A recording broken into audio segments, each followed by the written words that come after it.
11 वर्षानंतर अभिजित पानसे जे मनसेचे नेते आहेत ते आता शिवसेना भवनात दाखल झालेले आहेत. आपल्या सोबत आहे. सर, तुमचं स्वागत आहे. 11 वर्षानंतर जिथून आयुष्याची सुरुवात झाली त्या कार्यालयाची आज तुम्ही पाहणी करतात, कसं वाटतंय? ते पाहणी असं नाही, एक काय जुन्या आठवणी आहेत निश्चितपणे. या पहिल्या मजल्यावर माझं इथेच होतं, आमचं माझं नाही विद्यार्थी सेनेचं इथे कार्यालय होतं. इथे मी बसायचो. एवढी केबिन नव्हती तेव्हा, 2 होत्या, ही बाहेरची आणि आतमध्ये एक मोठं केबिन होतं.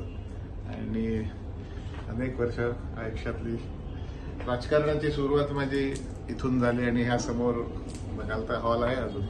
नक्कीच. पण ज्यावेळी पहिल्यांदा पाऊल ठेवलं 11 वर्षानंतर तुम्ही पण किंवा बाळा नांदगावकर 24 वर्षानंतर या ठिकाणी पोहोचले, भावना काय? कारण शिवसेनेतून जे घट्ट नातं होतं ते मग कुठलं काय? मला सांगतं की नांदगावकर साहेबांच्या भावना या जास्त इमोशनल असतील, जास्त म्हणजे माझ्याही आहेतच. पण कसं आहे की त्यांचं फार पूर्वीपासून त्यांचा अनुभव मोठा आहे, त्यांचं एकंदर कार्यक्षेत्र मोठं आहे. मी त्यामाने खूप लहान कार्यकर्ता आहे आणि तरी या आठवणी काही न पुसणाऱ्या आहेत. कारण एकदम राजकारणाच्या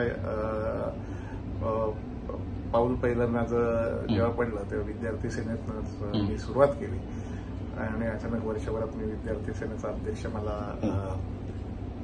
माननीय बाळासाहेब आणि माननीय उद्धव साहेबांनी केलं. आणि तेव्हा खरं तर मी इतकं मला राजकारण कळत नव्हतं मला. पण कसा अनुभवाने हळूहळू शिकता येतं. आणि ज्या वेळेला मी नेहमी म्हणतो ना की ती काय माझी अजिबातच योग्यता होती नव्हती, मला नव्हतीच खरं तर. ज्या जागेवर माननीय राजसाहेब बसले होते अचानक त्या जागेवर 1 वर्षांनी 2006 जूनमध्ये मी विद्यार्थी सेना अध्यक्ष झालो. आणि त्यामुळे मी राजसाहेबांना गमतीने नेहमी सांगतो, साहेब तेव्हाही म्हणजे मी तुम्हाला माहिती नसताना सुद्धा तुमचंच ग्लॅमर मी घाललंय.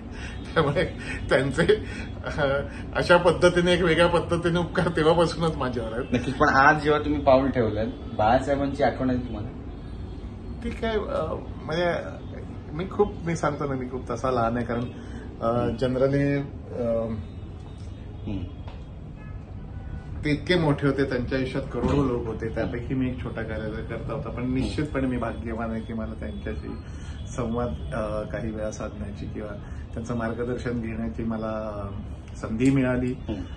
त्यांचा आशीर्वाद निश्चितपणे होता. शाबासकीची थाप अनेक वेळा मिळाली. अनेक वेळा दूरध्वनीवरनं मला काही आंदोलनाविषयी ते सांगायचे.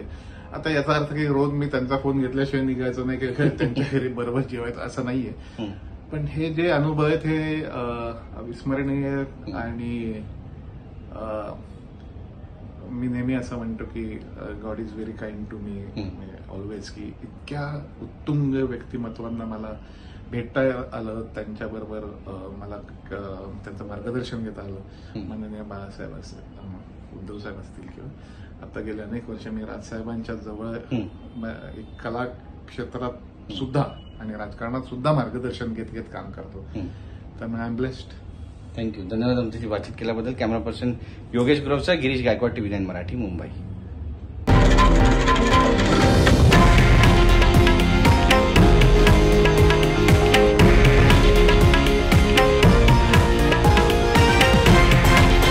हे आहे देशातील नंबर 1 न्यूज नेटवर्क आणि आपण पाहत आहात TV9 मराठी, एकमेव.